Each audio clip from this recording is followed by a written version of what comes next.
നടി ആക്രമിക്കപ്പെട്ട കേസിൽ ദിലീപിനെതിരായ മഞ്ജു വാര്യരുടെ മൊഴി വിശ്വസിക്കാതെ വിചാരണ കോടതി.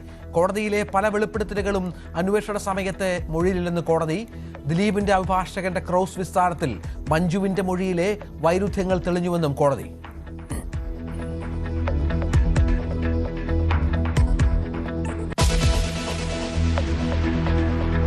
LDF-ൽ ഉറച്ചു നിൽക്കുമെന്ന് ജോസ് കെ മാണി. പാലയിൽ തിരിച്ചടി ഉണ്ടായിട്ടില്ലെന്നും വിലയിരുത്തൽ.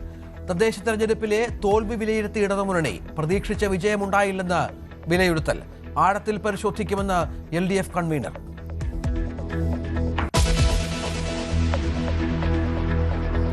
തിരുവനന്തപുരത്ത് മേയറെ തെരഞ്ഞെടുക്കാൻ BJP-യിൽ ചർച്ച തുടരുന്നു.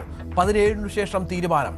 കൊച്ചി കോർപ്പറേഷനിലെ മേയർ സ്ഥാനത്തിനായി ചരടുവലി. സാമുദായിക നേതാക്കളെ ഉപയോഗിച്ച് പദവി ഉറപ്പിക്കാൻ നീക്കം.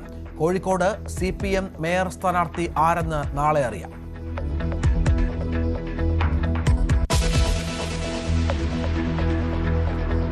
ശബരിമല സ്വർണ്ണക്കൊള്ളയിൽ PS പ്രശാന്തിനെ ചോദ്യം ചെയ്യാൻ അന്വേഷണ സംഘം. മുൻ ദേവസ്വം ബോർഡ് അംഗങ്ങളെയും ചോദ്യം ചെയ്യും. സ്മാർട്ട് ക്രിയേഷൻസ് CEO പങ്കജ് ഭണ്ഡാരിയെ SIT വീണ്ടും ചോദ്യം ചെയ്തു.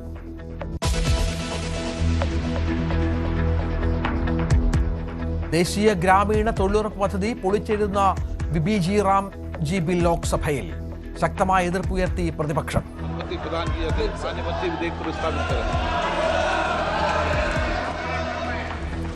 പുതിയ വ്യവസ്ഥയിൽ 40% വിഹിതം സംസ്ഥാനങ്ങളുടെ ബാധ്യത.